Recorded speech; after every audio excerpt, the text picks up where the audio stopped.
অমর ২১শে ফেব্রুয়ারি ও আন্তর্জাতিক মাতৃভাষা দিবস উপলক্ষে কুমিল্লায় যথাযোগ্য মর্যাদায় নানা কর্মসূচির মধ্য দিয়ে দিবসটি পালিত হয়েছে।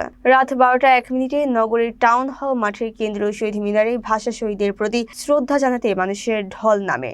এ সময় কৃষি, খাদ্য, মৎস্য ও প্রাণী সম্পদ মন্ত্রী হাজী আমিনুর রশিদ ইয়াসিন পুষ্পার্ঘ্য অর্পণের মাধ্যমে ভাষা শহীদদের স্মৃতির প্রতি গভীর শ্রদ্ধা নিবেদন করেন। পরে সদর সংসদ সদস্য মনিরুল হক চৌধুরীর পক্ষে কেন্দ্রীয় বিএনপি সহ সাংগঠনিক সম্পাদক মুস্তাক মিয়া সহ নেতৃবৃন্দ ফুল দিয়ে শ্রদ্ধা জানান। জেলা প্রশাসক মোহাম্মদ রেজা হোসেন ও পুলিশ সুপার আনিসুজ্জামানের নেতৃত্বে জেলা প্রশাসন ও পুলিশ প্রশাসন পৃথকভাবে শ্রদ্ধা নিবেদন করেন। এছাড়াও মুক্তিযোদ্ধা সংসদ, জেলা ও মহানগর বিএনপি, বিভিন্ন সাংবাদিক সংগঠন, মহিলা দল সহ রাজনৈতিক, সামাজিক ও সাংস্কৃতিক সংগঠন পর্যায়ক্রমে শহীদ বেদিতে ফুল দেন। দিবসটি উপলক্ষে জেলা প্রশাসনের উদ্যোগে চলচ্চিত্র প্রদর্শনী, শিশুদের চিত্রাঙ্কন ও রচনা প্রতিযোগিতা এবং আলোচনা সভার আয়োজন করা হয়।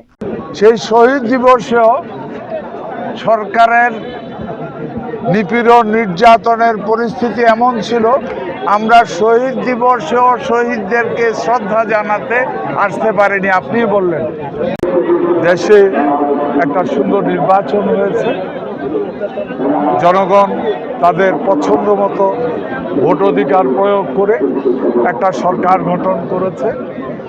আজকে আমাদের সবচেয়ে বড় দায়িত্ব, কর্তব্য এবং প্রতিজ্ঞা আজকের এই শহীদ দিবস, যে আগামী দিনে একটা সুখী, সমৃদ্ধশালী, সুশৃঙ্খল, দুর্নীতিমুক্ত বাংলাদেশ গঠন করা।